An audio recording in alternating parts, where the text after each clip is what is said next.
Professor Ryszard Legutko.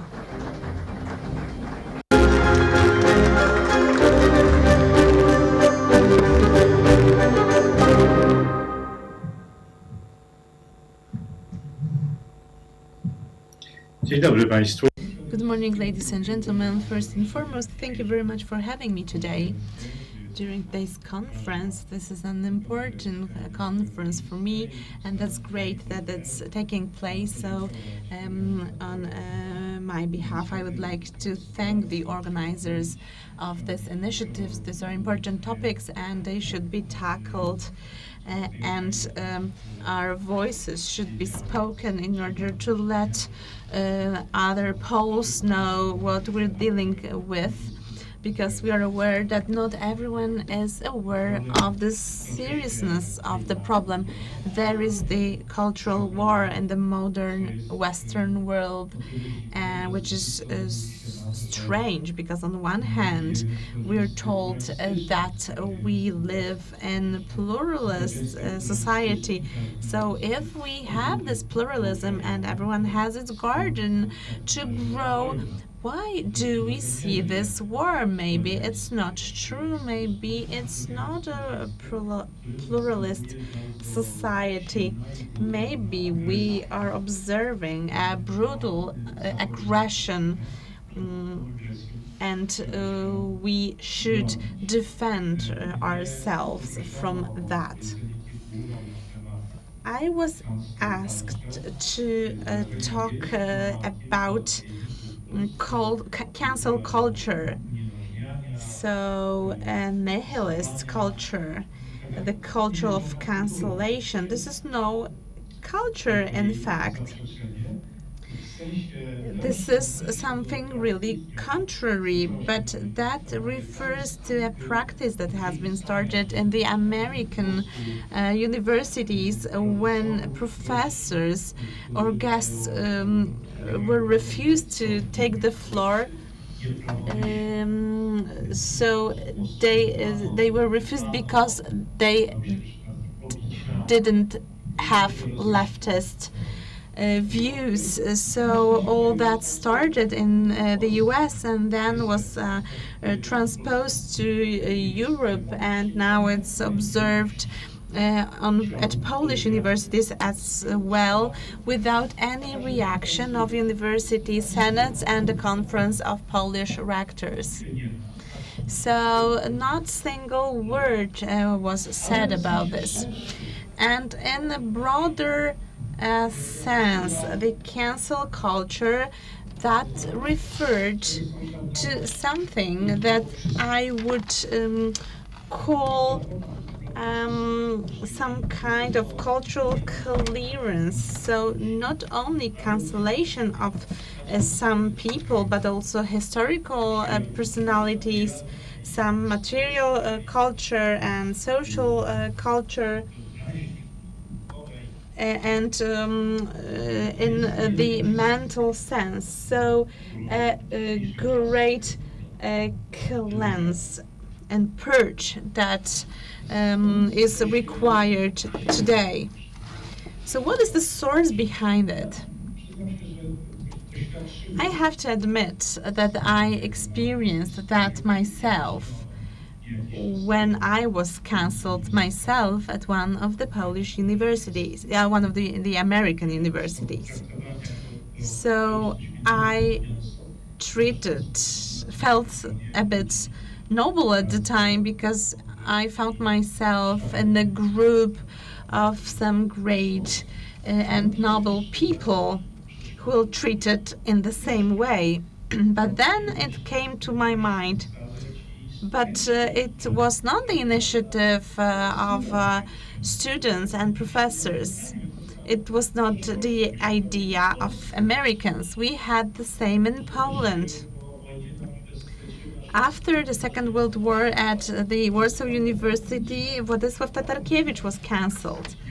And at the Jagiellonian University, and it was after October 1956, Professor Izydora Domska was cancelled. And no one defended her. So we know the situation. So it was not the idea of Americans. This is something that is known for many years. It's the same with this great cleanse. After each great revolution, there was such a purge. After the French Revolution, there was the devastation of Saint-Denis Cathedral, which was a cemetery for the French kings.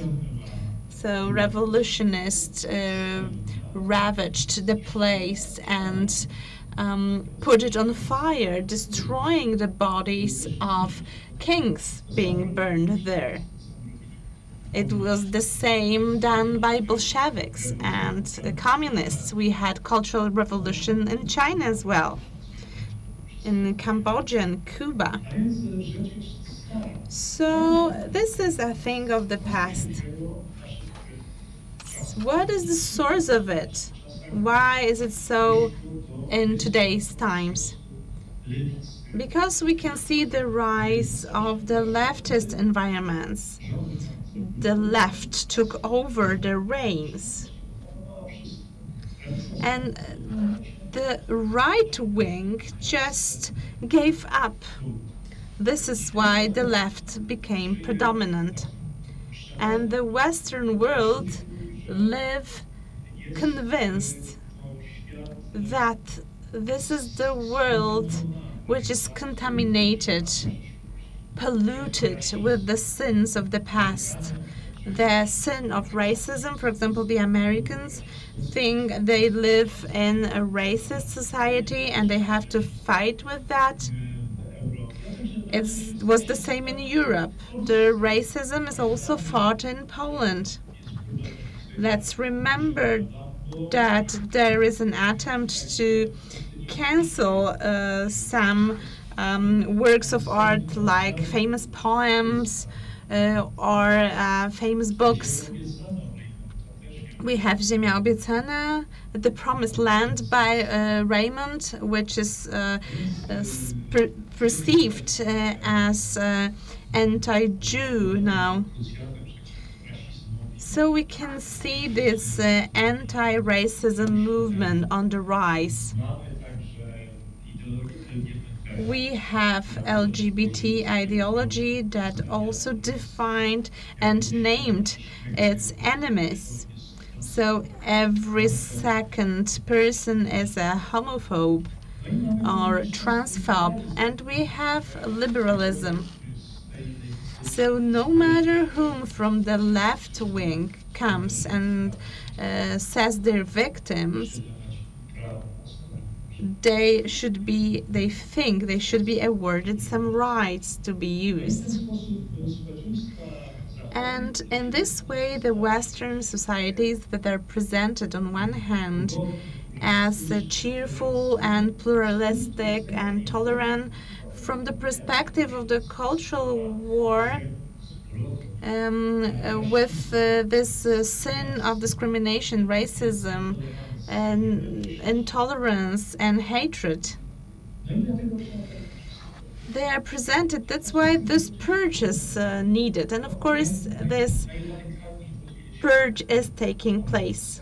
Naturally, it starts in the United States. The university, the members of academia act cowardly. The question remains, how far can we go? Because of course we can get rid of some Jefferson from American history, Washington, Lincoln. Recently, Princeton got rid of one of its famous graduates, the President Nixon, because they are ashamed of him as a famous racist. So if you get rid of all these people, if you cancel them, how the society would look like? Will it become more diverse and pluralistic? Or it will become sterile and homogeneous? and uniform as the communist societies. The same in Poland. If we allow for this great purge, if we allow to get rid of some people, will we go back to the communist time and to the communist era?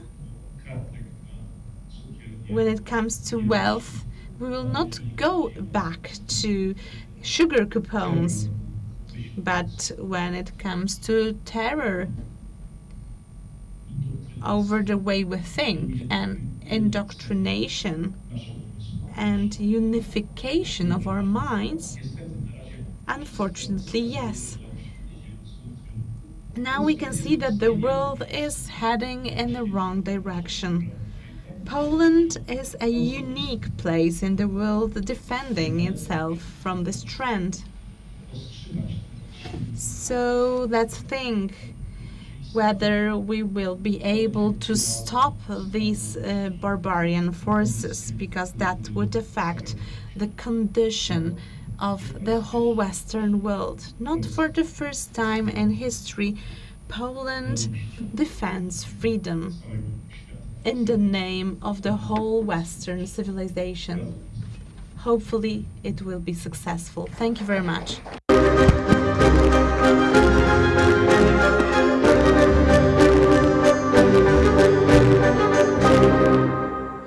To dziękujemy bardzo panu profesorowi. No i Many thanks to the professor, and let's continue on this topic of